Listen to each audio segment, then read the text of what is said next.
totoong hiwalay na si Kim Chiu at si Sian Lim.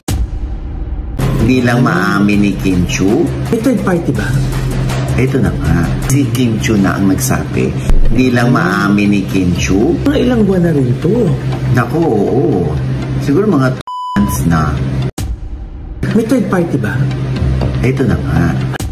Kim Chiu at Sian Lim. Ay totoo nga ba na break na? Kung maalala natin ay 12 years din silang magkarelasyon. Para sa isang long-term relationship ay matagal na yun. Mapapanood natin sa vlog ni OG Diaz ang OG Diaz Showbiz Update.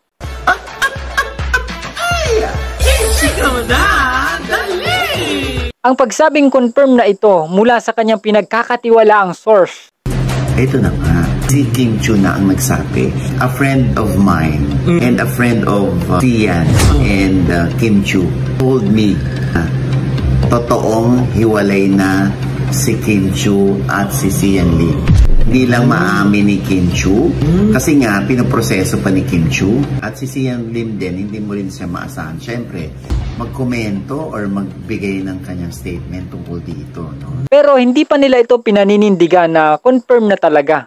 Dahil wala pang kumpirmasyon na sa love team na Kim C na private na or dinelete na ni Sian ang mga videos nila ni Kim Chiu sa YouTube. Ginawa niya ito ng paunti-unti at ngayon tuluyang wala na ang mga videos nila. Ayon kay OG Diaz, ay sana daw hindi pa hiwalay. Pero ayon sa source niya, ay split na ang couples. Hindi rin nabanggit ni OG Diaz kung anong dahilan ng paghihiwalay. Pero inulit niya sa vlog niya na wala pang kumpirmasyon kung totoo. At kung may third party ba o wala. Pero ayon sa friends niya, parang walang mga plano si Sian sa kanilang 12 years na relationship. Parang hindi niya priority. Parang naghihintay lang si Kim Chiu proposal. Dahil 12 years na sila eh. So, nung nag-split sila, saka natin nababalitaan naman yung Iris Lee. Banggit niya rin na naunang mag-break ang Katniel bago ang Kim C. Ano sa tingin mo? Matutulad kaya sila sa Katniel na after 11 years ay naghiwalay na? At sila naman ay 12 years ay maghihiwalay din kaya? Comment down below at babasahin natin yan. Don't forget to subscribe.